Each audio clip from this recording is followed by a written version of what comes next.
Hi mga pangga! Ngayon gumagawa ko ng cupcake topper na made in fondant. Na yung fondant natin is from marshmallow lang mga pangga tsaka sugar icing.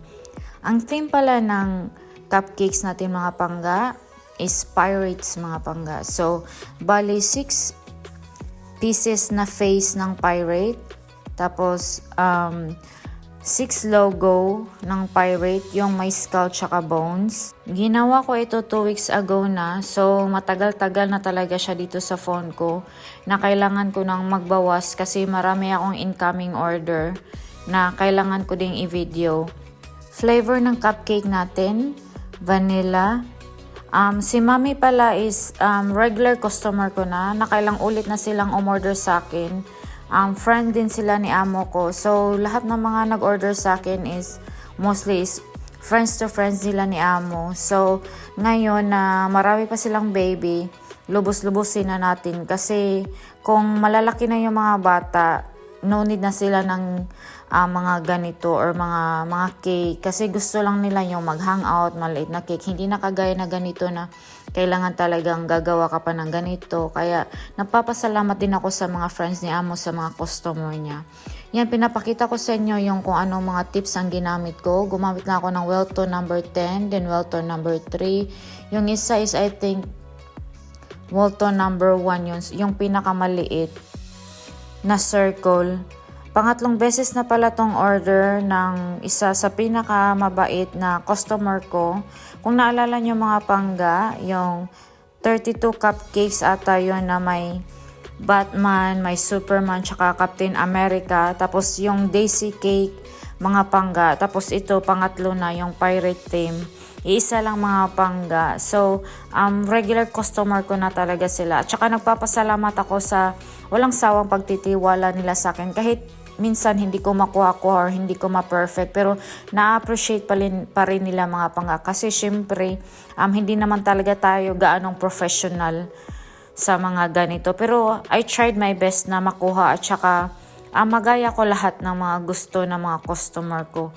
By the way mga pangga, yung surface natin kung sa akala nyo is madumi. Mga pangga, nilinis ko yan, dinisinfect ko yan. Talagang 3 beses ko yan na balik-balik na nilinis para make sure na malinis talaga. Kasi syempre mga bata ang kakain. Tapos kung nakikita nyo mga pangga, parang ang dumi-dumi. Sugar icing lang yan sila na nandyan lang. Kasi kailangan ko ng sugar icing kasi kung wala, didikit yung fondant natin. So, masisira yung nagawa ko na. Tapos, ganyan ako. Pag natapos akong gumawa, yan, lilinisan ko. Kasi ayoko yung nagtatrabaho tapos madumi. So, nililinis ko agad. So, yan. Instead na gumamit ako ng maliit na brush, gumamit ako ng malaki kasi para madalian na lang. Lahat ng mga nandyan mga pangga is homemade from scratch. Tapos sinisigurado ko talaga na malinis yung surface natin, pati yung kamay ko syempre sa gumawa. Na hindi ako nag-gloves. Kasi syempre ang hirap mag-gloves sa mga pangga pag gumagawa ka ng mga ganitong topper. Not easy. I think nakakaintindi sa akin yung ibang baker na hindi din gumagamit ng gloves pag gumagawa sila ng fondant topper kasi dumidikit talaga.